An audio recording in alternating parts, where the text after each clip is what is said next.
What's going on, everybody? Welcome to another episode of Off the Couch Boxing. I'm your host, Reckless Rex Ruger. That, of course, is El Flaco Explosivo, a.k.a. the Alexis Arguello Puppet. We're back with another amazing banger of an episode of Off the Couch Boxing, the home of the most amazing and real boxing conversations anywhere on planet Earth. Y'all know the motto: legends, luminaries, world champions, and fighters on the come-up. All coming here to chop it up with your boy, Reckless Rex. Today is no different. We got another great episode. My guest will be in here very soon. Let me recap. Today is April 27th. Last night we saw on April 26th a legendary war between Conor Benn and Chris Eubank Jr. It was one for the ages, man. Congratulations to both guys, and congratulations to the winners of the other fights. One of our first inaugural guests in the very beginning of this podcast, not our very first, Aaron the Silencer McKenna, Ireland's own, showed up and showed out last night against Liam Smith. He looked amazing. One of the standout performances of the night, I would have to say. Just saw some really amazing fights last night, man. But the one that stands out, 67,000 people packed into Tottenham Hotspur Stadium to watch Conor Benn and Chris Eubank Jr., both of their fathers in attendance, and they went to war. Conor Benn did not get the decision. I don't know if it was as wide as 116, 112, like all three judges had it. Some people say yes, some people say no. But what Conor did as far as showing the heart of a lion, determination, and amazing chin against a much bigger guy, we could possibly see this again. There are people that don't want to see it again, that think each guy should respectively go after some world titles. I don't know, man.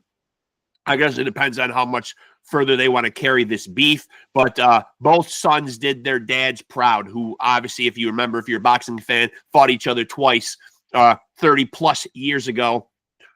Chris Eubank Sr. winning the first one, and, of course, that controversial draw in the second fight.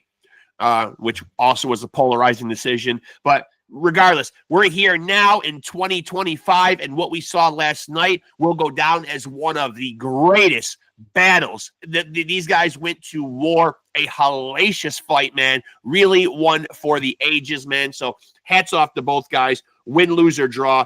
It was absolutely incredible.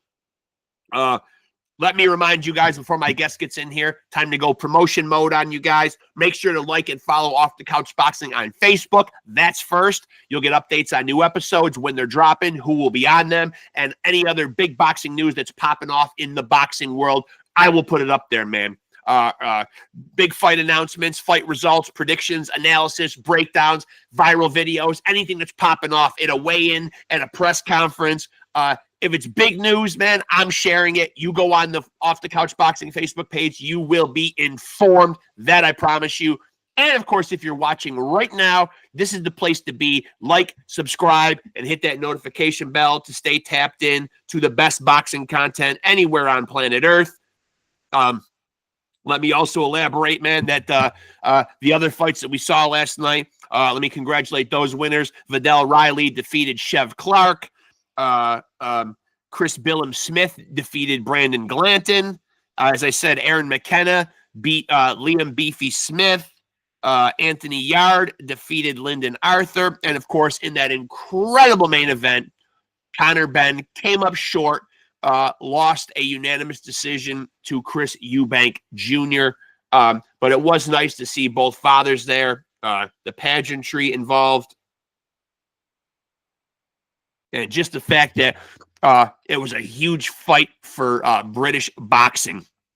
You get that many people packed into a stadium, nearly 70,000 people, and there's no belt on the line, no title in the main event, man.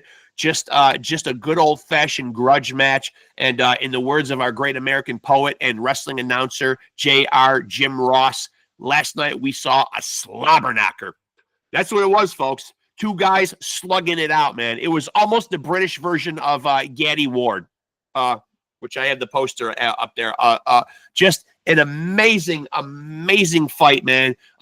It is one that will go down in history as a true modern-day classic. Of that, I have no doubt, man. It cemented its legacy last night, man. And it cemented the legacy of both of those guys, too, man. what Connor Benn did, and I'm a fan of Nigel, man. Lifelong fan of Nigel Benn, man. Full disclosure, I was pulling for Connor last night, man, in a big way. And despite the fact that he did not get the decision, I can't say it enough. His determination, his heart. And my guest is here now, so we're going to get down to it and chop it up, man, right now, man. Let's get down to it, man. I'm excited for my guest, man. We're going to get him in here, man. Let's go, Derrick. Do I got you?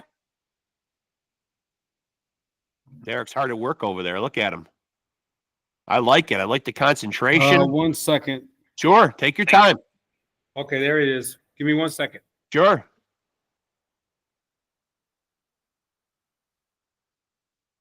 Yeah, while we're waiting for Derrick to come back here, man, I just want to say, man, that last night's fight, man, I would implore people, if you didn't catch it on DAZN last night, do go back and watch it. Just be in awe of what you witnessed. And it was a great night of boxing, a stacked card of just British boxing last night, outside of my guy Aaron McKenna, repping Ireland. But otherwise, man, wow, what a card, man. And of course, we got some great cards coming up next weekend. We have that card in Times Square. There he is, my man. How you doing? Good. How are you? Sorry about that. Oh, no worries, man. First of all, man, thanks for doing this, man. It's a pleasure to meet you, man. Yeah, pleasure to have me on, man. Thank you very much. Appreciate it. Yeah. Thank you. And first of all, man, I usually kind of like to go back to the beginning, man. Like when I do these things, man, I'm curious, man, like when Derrick Harmon first got a pair of boxing gloves on, man. How old were you, like when you started? Oh gosh, man, I didn't start competition until I was about 16, but probably more like 11 or 12 when I first put a pair of boxing gloves on. Okay. And what was the impetus, man? Like, were you a kid getting into a lot of fights? Was this like did it start out as a hobby? How did you wander into a gym? Well, first of all, my dad had 111 fights. He was the all-service champ. So he was in the Pan American Games back then.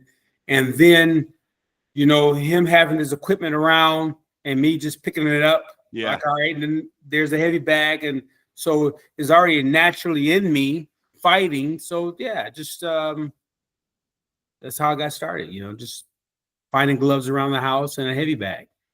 And were you watching any guys? You know how like when we're growing up, we all have those kind of those sports heroes, man. Like were there guys you were watching doing it that you wanted to emulate or that you looked up to?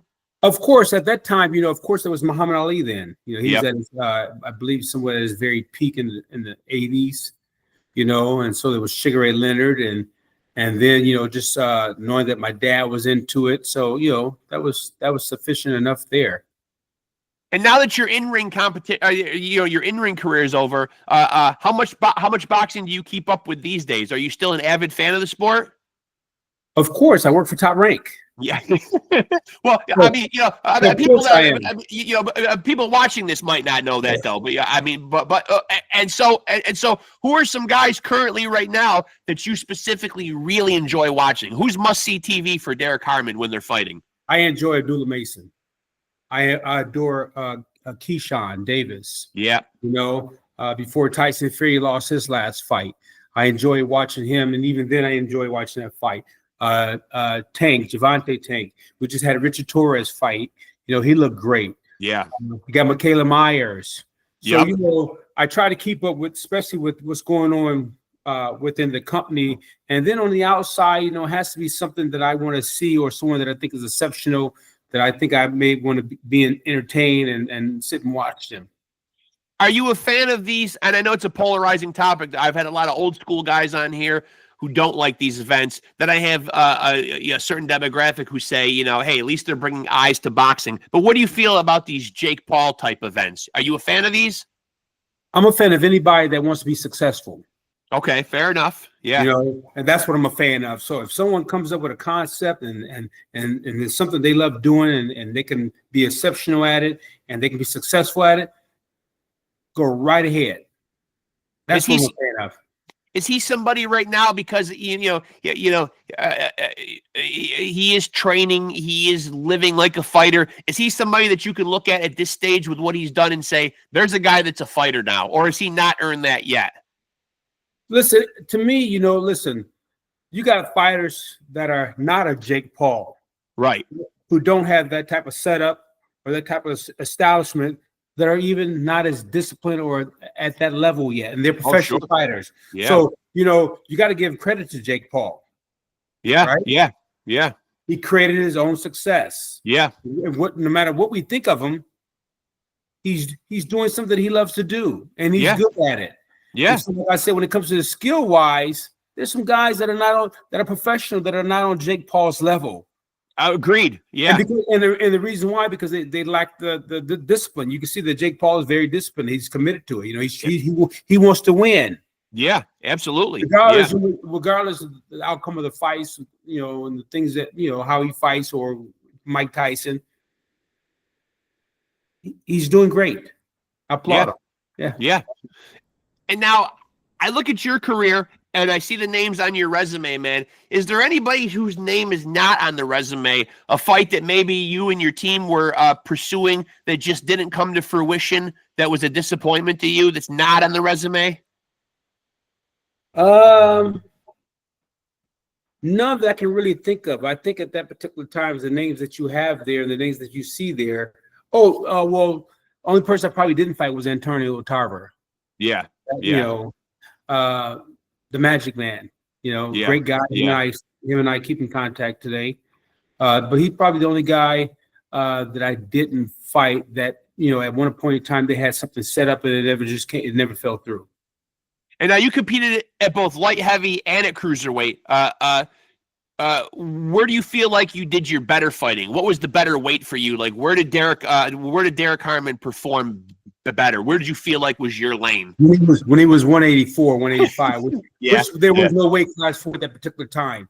You know, when I got into the higher competition, you know, and I got to become 13, 14, 15 and 0, you know, I had still, you know, was, you know, in that weight, but at some point in time I got too big for the weight. It was just hard for me to make it. Right. You know, right. But a lot of that just came from no discipline, if we want to tell the truth, not being really committed. Right. So you know, there was weight problems. So then and then moving up to cruiserweight and fighting O'Neal Bell, I mean, like, wow, shit, you know, like these guys are way too big. I had no choice but to come back down. Right. You know, and be as committed and disciplined as I could be just to make the weight. Yeah. And now with that being said, now, like, what do you think about, and I don't know if any of this will come to fruition, but obviously it's made big news in the last couple of weeks and months that obviously Turki Al-Sheikh and Dana White are kind of doing like their thing, you know, trying to start a promotional company or whatever, talking about drastic changes up to and including scaling back the amount of belts and even scaling back some of the subdivisions and going back to the classic weight classes, the original ones. Where do you stand on that, if that should happen? I'm a fighter, right? Yeah. So if you got, say you had 10 of the WBCs, the WBOs, the IBF, and the WBAs. Say you had 10 organizations that were organized and solid like the major four was. Guess what that does? That gives, I'm a fighter. Remember, it may not work for the business perspective, but as a fighter, you're giving guys opportunities to become champions, guys to make money, to get seen, to get known. So me looking at the four belts, I think is good for a fighter, because you can have four different champions and four different weight category. I mean, four different organizations, right? So I'm looking at it from the fighter's point of view. It gives me an opportunity to be a champion. Absolutely. It gives an opportunity to be a champion. It gives someone else an opportunity to be a champion. So that's how I look at it. Now, does it cut down to minimize the best fighting the best? Maybe so. But I don't think that's the reason why you know, the best is not fighting the best because of belts. I don't think that's the reason why. What would you say is preventing the best from fighting the best, in your opinion? Well, in my opinion, I think it's just different promoters that are not willing to sit down and make it happen. Yeah. Regardless what the reasoning is, if it's financial, if it doesn't make financial sense to one guy or it don't make business sense to another, I get it. I understand. But, you know, as we've seen over the years, eventually they happen. And sometimes it's too late. Right. And with that being said, what you brought up about like weight before too, and going back to the, aside from the belts, scaling back the different weight conferences. I had somebody on the other day who happened to fight at 154. Should somebody who's in their wheelhouse and comfortable at 154 have to worry about junior middleweight being done away with and having to make either 147 or 160 if that's their wheelhouse? I mean, is that something that we need to scale back? I mean, do we need to take away weight classes? I think in my eyes, in certain situations, leave things as they are. Yeah. Just take it to another level.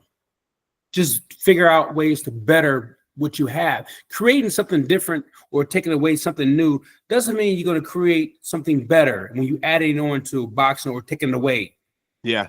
So I think you just take what you have and you try to maximize it, get the best out of what you got. Yeah, I agree. Yeah. You understand what I'm saying? That's a great theory. Yeah. Why take away something? Exactly. Or why add something? Take what you have. You have enough right now. Take what you got and be exceptional at it. Be the best at it. It's almost like they're coming in and trying to look for too many things that are broken that need to be fixed. And right. You create, so by you coming in creating something extra, you also create an extra problem. Yeah. Exactly. What if it doesn't work? Yeah. Or what if it may work, but what energy, what work does you have to put to it? Right. Is it worth it or not? So just take what you have and upscale it.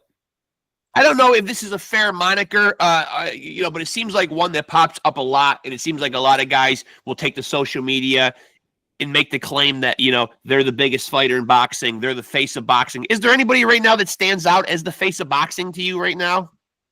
Listen, how I see it, right? The guy that's going to walk away with the most money, right? Yep. And he's able to think, he's able to function, he can live his normal life. Because at the end of the day, whether you think what you are now, as far as the best boxer or whatever the hell you want to call it, numbers, if you don't walk away and you're able to think and live a normal life, and not have any great repercussions from fighting, and you still financially situated, that's all that matters. Yeah. Whether you make $5 million or whether you make $25 million. Am I right? I agree. Yeah. You see guys today that made $30 million that were great at their particular time, where they were heavyweight, where they were 147, whatever the case may be. If they're not sitting somewhere financially comfortable right now, right, and they can think normal and have a regular life, then who gives a shit? Right. Well said. Yeah. And to speak more to that point, I've had several guys on here, and I'm wondering, if maybe you have a theory on this. Obviously, we see a lot of guys. It's a great point at the end of their career. If they do fall on hard times or they do have health issues, there's not a lot in place for boxers post-fighting career. Yeah. Right. So listen, I had an opportunity to go to the Hall of Fame in Sarasota, New York, a couple of years ago, 2.5, 3 years ago. I live right down the road. So you probably were there then. Yeah, I'm there a lot. Yes, yeah. Brad Goodman from Top Rank got inducted to the Hall of Fame. So I see all these guys that were around at the particular time, a little bit before, sometimes a little after, around the time that when I was fighting. And I was very happy to see these guys, right? I was like, hey, how you doing? What's going on? But then it hit me.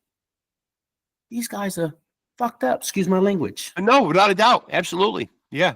Their boxing has done great damage to some, little to other. Yep. And then you have to wonder where are they financially?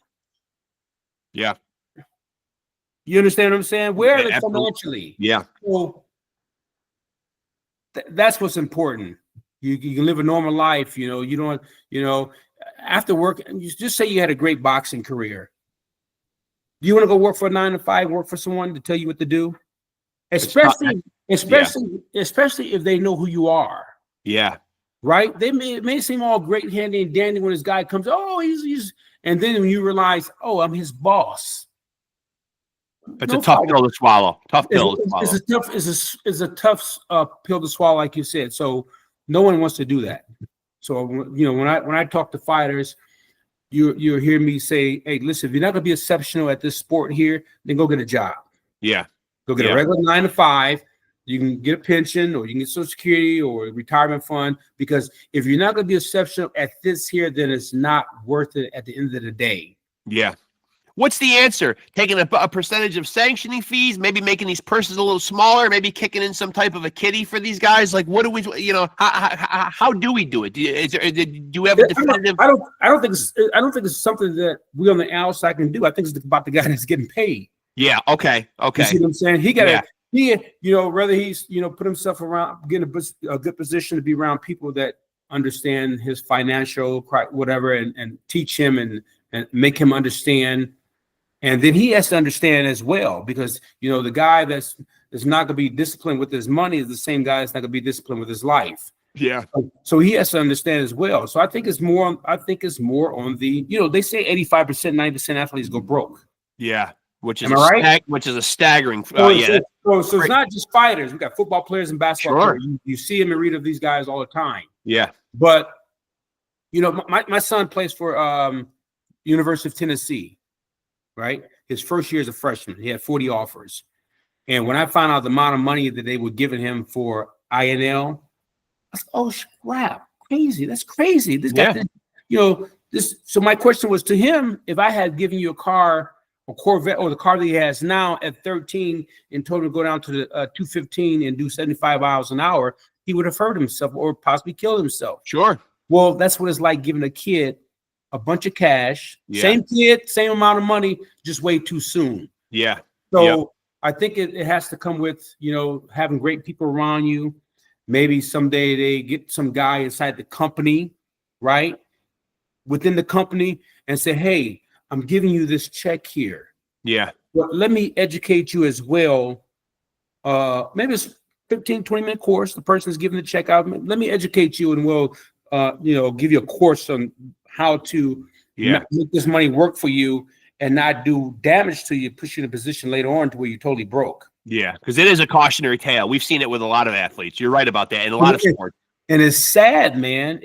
Very. It's sad to me. It's very sad. It's very sad. It's sad, especially when you know that these guys have beaten the hell out of each other for our entertainment. You know what I mean? For our entertainment. That's crazy. And the old saying is, you don't see the dust doesn't settle until it's completely right. Right. And then you start to see the repercussions that boxing has had on him or her. Right. You can see it, like, especially as a fighter, I can see it. I can sometimes see it in myself. Sometimes I may hear it in my speech, or I'm slurring, or whatever the case may be, or sometimes I'm shaving, have a double vision, or just hearing. Of course, it takes its toll on you. How did you manage though to avoid a lot of those pitfalls yourself? If a young fighter is watching this right now, man, like, what did you do? Because you've obviously set yourself up. You're still working in boxing. When it comes to what? When I set myself what, financially or physically? Yeah, both. Like, what was the template that you used? Because you've obviously come out the other side of it, man, and you seem like you're living your best life right now. Well, at 38, I looked at it as a business, right? Yep. I'm not going to fight at 75 anymore. I got to move up. Right. So I'm moving up 15 pounds, 25 pounds. I'm sorry. Yep. And I may be moving up. I got a guy that may be coming down from 225, and I'm moving up. Yeah. Right. So I looked at it like that. Then I looked at, okay, what am I trying to accomplish? Right. Fight for another world title, become number one in the world again, or fight for a small belt. Yep. Okay. Possibly.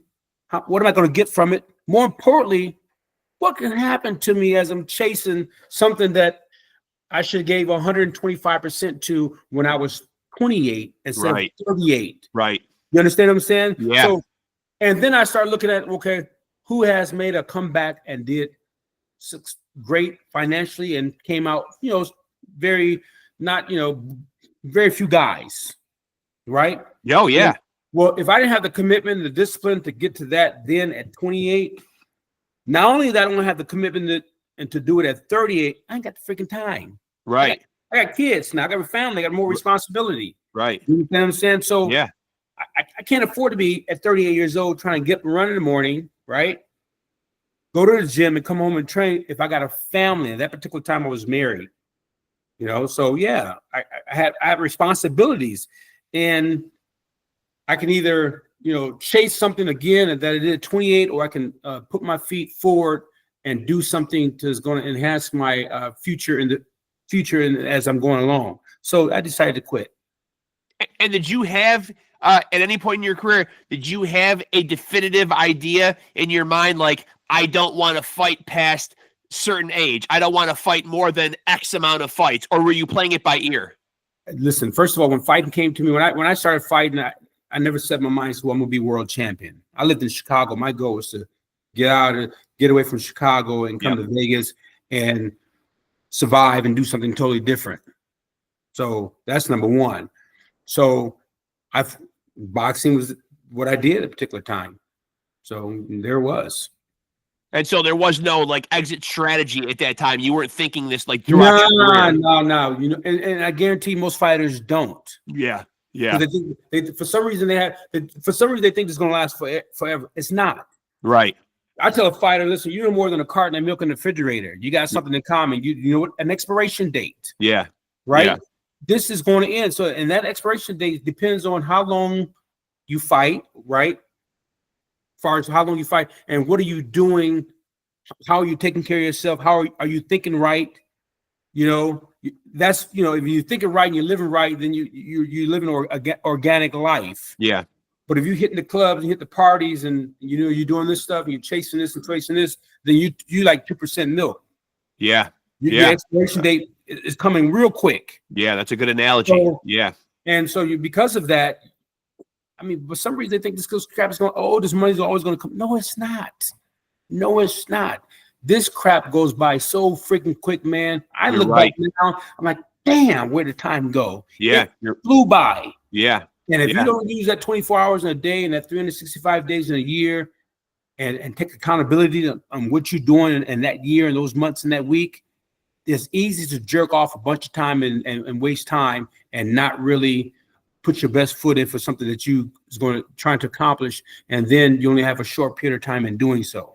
And you think that's why sometimes guys hang on longer than they should? Is it hard to walk away? Obviously, you've got fame, you've got accolades. You know, I mean, there is a certain degree of money coming with it. We do see some guys maybe stay at the party a little too long, so to speak. Of course. But I think, you know, I compare fighters like that, right, that we're talking about, you know, and not to, you know, look, you know, say in a negative way.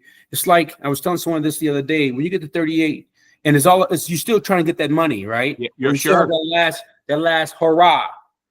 But when you go there, and I go to the pawn store. Have you ever taken anything to the pawn store before? Of course. Yeah, sadly I have, champ. Yeah. Right? Did they give you what you wanted or they gave you less? Always less. Always less. You thought whatever you were giving to them was worth more. Valuable. Yeah. Valuable. When they told you, like, oh, shit, that's it? Yeah. So whether it's a little or a lot, they still chasing a little bit of money, hoping to turn it to more, coming to bigger and better things. Yeah. Yeah. It's not worth it. At some point in time, I think you have to have a really strong foundation behind you, a team, and set a goal. You know, set a plan. If you don't plan, they say if you don't plan, you plan to fail. So I plan to make. So if I'm Canelo, I'm planning on making $20 million. At this particular time, I want to make $20 million. Right. And I think you have to set some kind of goal like that, because if not, you can either you know, be making the money and go past your goal, or you can still trying to get to that point to where you're still trying to make $20 million. You got to figure it out though. And what was it like for you walking away? What was the impetus for you walking away? Was it your body telling you? Was it family telling you? Was it hard for you to walk away? Yeah, it was hard. You know, I thought about it for years and years and years and years. What if I just had that one more fight? Right? Yeah. So I retired in 38. Do you know when I really conceived in my mind that not only that it's over with and it's been over with, but I'm glad I choose at that particular time to say I'm done. You know why? That damn Hall of Fame event I went to a couple years ago. Yeah, that was the impetus. I'm like, shit. Really like a wake-up call. Yeah. I'm like, wow, what if I would have had 2 or 3 more fights? Yeah. Right? It doesn't take much. But I also said to myself, if I had to go through all of that to get to the Hall of Fame, you can have the Hall of Fame. It's not for me. Yeah. And not a lot of people would say that. Yeah. Right? That's not for me. And is that lifestyle or that, and not that I'm exempt from it, but that brokenness physically and financially wouldn't sit well with me right now. Yeah. It's really hard. It's hard for me to see it. You know, it bothers me. It hurts me, you know? Absolutely. You see these guys that were at their once peak and, you know, pinnacle in life. And, you know, now that I'm not saying they all broke because I don't know, but I'm just saying, you know, but what if they are? Yeah. I've read about a couple that were. Yeah. You know? Yeah. And then they're physically, that's sad. That's not, so yes, when I see myself, I'm like, listen, I'm good. I'm fine. Because you feel like when you put yourself like through those wars mentally and physically, man, that at the end of it, you should have something. You should have something to show for those. Of course, just like when you retire, you retire at 66 years old. They don't retire and say, "Well, I got shit to look for." No, they got something to look forward to. Yeah, yeah, and they should have that. Yeah, and they should have. So, but it's all on them. Yeah. My job as if I'm a promoter, my job as a promoter or a networker, my job is I got enough trying to figure out how to run my business, my day-to-day business, then to help you, teach you how to get into your financial, teach you financially. Yeah. I can't take on that responsibility. It would be nice, like I said, to have someone maybe one day sit down and talk to you if you get a large check and try to explain it to you. But, I don't think people don't have time. I mean, your job or whoever's paying the person that works 9 to 5, when they get that check every 2 damn weeks, no one's there is teaching them how to spend their money. Right. Yeah. So there's no different in boxing. And so what would be the one, if there was one overriding piece of advice that you could say, like a young fighter comes to you and says, Derrick, give me the best piece of advice that you could give me as a young fighter. Listen, my goal in life at this particular age right here at 55 is to be exceptional in everything I go to do. Be an exceptional father, be an exceptional husband one day, be an exceptional worker. So if I'm a boxer, I just want to be exceptional at what I'm doing right now. This is my talent. This is my gift. You see them? So Let me be whatever I'm doing at this particular time in life. Let me be exceptional, be committed, and have discipline, have consistency. Because if you do that, your chances are a lot higher and greater to be exactly that than not to be. Yeah. Average people didn't average shit, right? Who do you know that's average? Who do you know that drives Kia 10 years old? Are they average? I'm not saying they are or not, but I'm sure they was exceptional in what they were doing. Or say if there was a boxer, they wouldn't be driving a Kia, which is nothing because it's transportation. You got to do what you got to do. But I'm saying be exceptional, because when you're exceptional, I think you get the best of everything. You get finer things come your way. Sure. You get treated differently. You see what I'm saying? I can say, well, I'm gonna fight this many times a year. Some can say I want this amount of money, and those that can do that can also say, I'm done. I'm walking away. I don't have to sleep anymore. Yeah. So my goal is to be exceptional, be committed to what you're doing, have discipline and consistency. Give it all you got. You got a short window. Yeah, especially boxing. Boxing is not something you can have. Oh my God, man! Listen, I've been to 2 or 3 fights, right? To where I see a guy on a Thursday. Hey, what's up? How you doing, Derrick? Hey, how's it going? Weigh in Friday, fight Saturday, Sunday morning they dead. Yeah. So this particular sport here is not something you can dingle your feet in and say, hey, I'm gonna go swimming, but I'm at the edge of the pool and I just got my feet in. Either I'm gonna go head first and give it all I got, or go get a job. Yep. To go get, and guess what? Who else needs a job? Some of the trainers need jobs. Sure. Yeah. Absolutely. Because if you're a trainer, unless you fought, and I'm saying you got to get a fight. I'm not saying that, because some of the best trainers didn't fight at all. But I guarantee you, they were around as a student. They were around guys like Kenny Adams, who just passed away. There was guys like around Eddie Futch, Georgie Benton, Buddy McGirt. I can name some of the trainers that are current. They have been around as students learning the game, even though they didn't participate in it. So some of these trainers need to go get jobs too. And when you look back at your career, and you're probably on record, answering this somewhere, but this is my first time, having you on. When you look at the resume of fighters, who gave Derrick Harmon his toughest fight? Me. I figured I figured you'd be an introspective enough guy to say that. Me, because the biggest fight I've had in my life are my thoughts, my words. Yeah. You know. So you gotta, in order to be successful in anything, I think you have to think a certain way. Yeah. If my goal is to be world champion, right? And I'm rolling out of bed in the morning and don't know why, then something's wrong. When I roll out of bed in the morning, I gotta know who I am. I gotta know who I am. I gotta know what I'm trying to accomplish. I gotta know what I gotta know what it takes to accomplish it. Yeah. And then I gotta get up and go run and then chasing it. Yeah. Yeah. Because the average person in life is not rolling out of bed and saying, I want to be a fighter, I'm gonna be world champion, and I want to be a world champion. And so if that's what you're trying to do, that's what you need to do. You can't just jump up and live a life as a normal man, because you're not. You're not normal if you're a fighter. You're not normal if you're trying to be a great football player or MMA guy. You're not the average person. Right. What would you say, when you see young fighters nowadays, and this is more of a general question, like not to name anybody specific, but what's a common misconception or mistake that you see a lot of young fighters run into? That is easy. That it's easy. Yeah. Or not that it's easy, but I don't think they understand the full commitment of it. They think, all I got to do is get up and run in the morning, go to the gym in the afternoon, and go to conditioning. Going through the motions. That's not where it's at. It's here. Yeah. This is what you got to feed. If you're not feeding this, then your natural desires are taking over. Yeah. Parties, girls, food. There's a mental component. There's a big mental component part into it. Yeah. You and I got the same arms, same 2 feet, 2 arms. The only thing that separates us is the way we think. Right. You've seen fighters that have had what we would call a shitty trainer, right? Yeah. Yep. You wouldn't think, or he just trained that particular person, but that person was world champion. Am I right? Sure. World champions have bad trainers. Yeah. So, it's all upon how you think. You got to think right.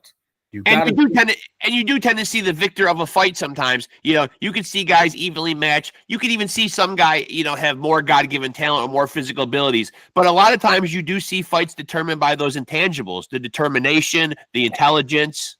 And the mind frame to say, I'm going to do whatever it takes. Yeah. If I'm going to throw extra 10 punches. I'm going to dig deeper. Yeah. If I got to go an extra mile. Yeah.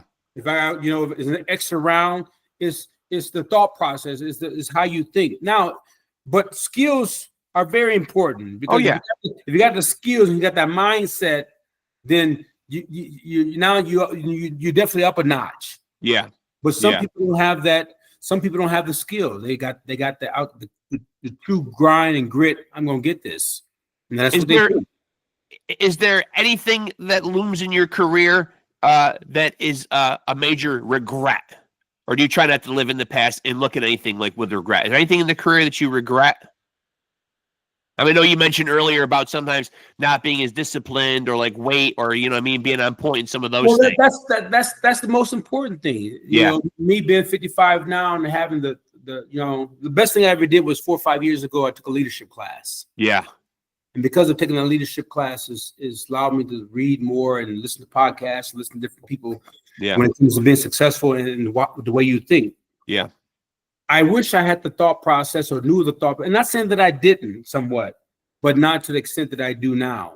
Right. Not as, so there's some regrets, but at the end of the day, listen, at the end of the day, if I had to go back in life, no matter what I was doing or I just want to be exceptional at it. Right. I wouldn't say necessarily, I want to fight again, because at the end of the day, it's that 1%. It's that 1% that really truly get it at anything in life, that where they become exceptional at that, so that's a lot to give. That's a lot to give. Now, one topic that I've been, I brought it up on the podcast, certainly more than once. It still seems like it's a black cloud that hangs over the sport, and I'm passionate about it. That's why I do what I do. I love the sport of boxing. It's been a part of my life for so long, but I have had guys on here that have been critical, and I'm wondering if you have a certain idea or solution about this. We are still seeing the sport sometimes marred by bad judging and bad decisions. I think you would even agree with that. Sometimes we are still seeing some bad decisions. Is it just one of those things you have to chalk up to just part of the game, or is there a way to fix it? It's life. It's life. It is. Yeah. Yeah. It's life. It's life. You're not going to listen. You're not going to get anything to where you depend on 5 or 6 people to make a decision to get There's it right. human error involved. Yeah, there is. Human error involved. It's more than you just jump out of bed and walk. It's life. Yeah. And so you gotta take that in consideration, you know. And when you do have bad decisions, maybe go back and say we're going to do a replay. Yeah. You know, I don't know. I mean, what do you do? I don't think you got 4 judges, right? Right. Is that what so I don't think adding 8 judges would make it better. Right. Good point. Yeah. Yeah. You know what I'm saying? That's like adding another promoter. So right. We need somebody to come in. We need somebody to come and make it better. No, it's not gonna make it better. No, you're just gonna have probably have even more problems. Now you got 8 people instead of 4. Right. Get too many hands in the soup now. Yeah. Right. Absolutely right. Yeah. And now catch people up to speed a little bit. You mentioned working for Top Rank, man. You know, people that followed your career, catch people up to speed on what capacity and what you're currently doing. I work for Top Rank. Yep. And people see me, they probably see me with Bob. Yep. So whatever title they want to give me, they can have it. You know, I have a job. Yeah. And I'm happy. I work for Top Rank, and I'm happy that I'm able to be beside a legend. A legend. Yeah. And I'm just what I'm doing. I'm absorbing information. Yeah. Because when you get around someone like a Bob Arum, and you are in the sport of boxing, and you really want to learn, that's where it's at. That's a good guy to learn from. That's a good guy to learn. That's from. A guy that's seen it all. That's a guy that's seen it all. Yeah. And so, is there a specific job title? Would you consider yourself kind of right-hand man? No, well, you know, listen, I've helped out. You know, I started training Devin Haney when he was 7 years old. By the way, So, you know, when Devin Haney would want to come in and fight Cambosos, I facilitate things. Yeah. You know. Yeah. Now, do you like that role as a trainer, or do you like the role you're in now? You know, are you more of a hands-on guy? Like, will you ever ever revisit training and passing on that knowledge? I mean, I've trained a couple guys, you know, but then again, training to me is like fighting. You know, you got to be able to put a lot of time into it. Yeah, you're at the gym a lot, and because I am working for Top Rank, and I'm traveling, and we're going to this fight and that fight. It's hard to do. Yeah. You know?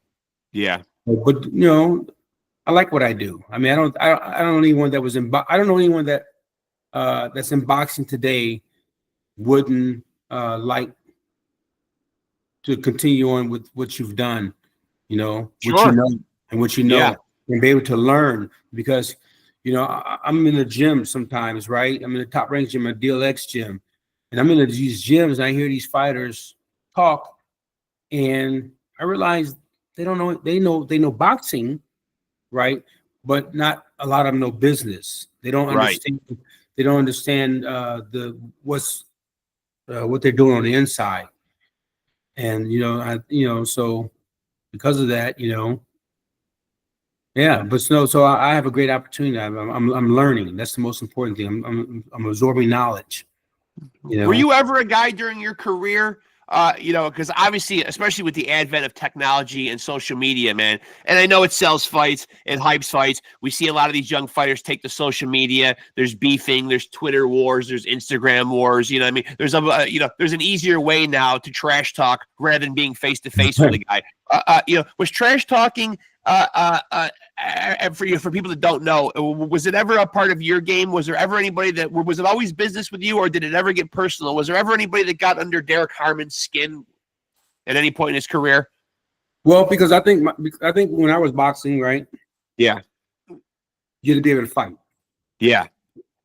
Now today, you got to be able to fight, but now you got to be marketable as well. Yeah. Good point. And I think some of the guys that do trash talk, It's their way of being marketing themselves. Selling themselves. Yeah. Right. They're selling themselves. Yeah. Not saying that guys didn't do it back then, but I think it's more of a thing today where you get these guys trash talking each other, you know. Yeah. So yeah, that's the difference there. But no, social media wasn't really around at that time. It was, but not like strong now. You just had to be able to fight. So no, was I a person talking? Nah, not really. Nobody ever really got under your skin? Nah, no, only one person. And wouldn't he talk trash to me? He used to talk trash to fighters. David Telesco. Okay. Yeah. Yep. And David Telesco are good friends. When I'm in New York, he calls me up. We go to dinner, you know. Yeah. But he was a person that I remember he was always talking trash to whoever he was fighting. Yeah. Yeah. But some guys might need that, though. Maybe it gives them an edge, though, too, right? Yeah, it gives them an edge, or it was a sense of nervousness or whatever it may be. You know, no, but with that, not really. Yeah, that was like more like you talk trash, more like streets. You know, you're talking to somebody in the streets. You know. Yeah. So, yeah. Is boxing right now, man? Is boxing, you know, because you have kind of an insider's view, you're working for Top Rank, you know what I mean? You know, as you said, you're absorbing knowledge from Bob. Is boxing in a good place right now going forward? It's always marred. It's always criticized. It's always compared to the big sports like the NFLs and the NBAs. Where's boxing rank in there? It always seems like the networks, HBO, Showtime, you know, they go away, but then boxing finds a home on the zone. Like, but boxing always seems like it's going to land somewhere and always have a home. The same thing I hear about boxing today is the same crap I heard in the 80s. Same shit, yeah. Yep. You understand what I'm saying? So I think it's not necessarily the sport itself. If we look at the fighters that are today, we don't have a lot of Americans. Right. You understand what I'm saying? Yeah. We don't have that heavyweight championship guy anymore. He's the heavyweight championship of the world in boxing. So you know, I think there's a lot of variables, a lot of different things. I think the reason is, but boxing is doing great. Yeah. Right. I hope so. Yeah. Now you got new competition, right? Turkey, right? Yep. You got new competition, right? Yep. What it should do is elevate anybody's company. You understand what I'm saying? Sure. Let it elevate you. So now you got competition. So now you got someone that's okay. I got someone that where you think I'm in competition with. Not he's able to do some things that I'm not able to do. So I got to be creative. Yeah. You know, I got to step on the gas pedal a little. Yeah, step on the gas pedal. I gotta, you know, because somebody is right. Am I right? Somebody's going to say, "Oh, Turk is coming in. Wow, you know, he has an advantage on me. How can I make my company better?" Right. It's like when you always see like a McDonald's and a Burger King across the street from each other. You know, they're you know. And I think because of that, I think we're in a good spot. Yeah. That means someone's coming in. So now people's ears and people's, oh, well, what's going on? So now they're looking for something. Yeah. You know. Is there any? Are there, you know, there's so many young prospects, you know, I mean, I asked you at the top of the show, man, you know, you threw out some great names, Abdullah Mason, you know, there's some great young fighters right now, man. You know, are there 2 or 3 that specifically pop to your mind, man, just off the top of your head, man, who are going to carry the sport, that are going to be, you know, for lack of a better word, you know, the next Floyd Mayweathers, you know what I mean? Like the next greats. Is there anybody that pops into your mind who you look at and you say, this guy has got the goods? Maybe it's a couple guys. I named them. Abdullah Mason. And the reason why I'm not saying there's not other guys out there, but because I see them on a consistent basis, I see what stands out to me in that particular time. Yeah. You know what I'm saying? So I'm not really, you know, I'm not trying to watch everybody else's fight. I'm at fights enough, you know what I'm saying? So you know, away from fights, I like to have my free time, not be watching a fight. Yeah. So the names that I called out from the beginning are the people I think, you know, really going to shine. Now, one thing that upsets me, man, you know, you do get a lot of critics. Maybe these are what the boxing world will call casuals. Maybe people that don't you know, that aren't on a higher level of watching the sport and appreciating, you know, the little nuances of it. But there are people that will bash guys who might have a little more of a technical style. You know, criticize them for not being fan friendly. Somebody like a Shakur comes to mind.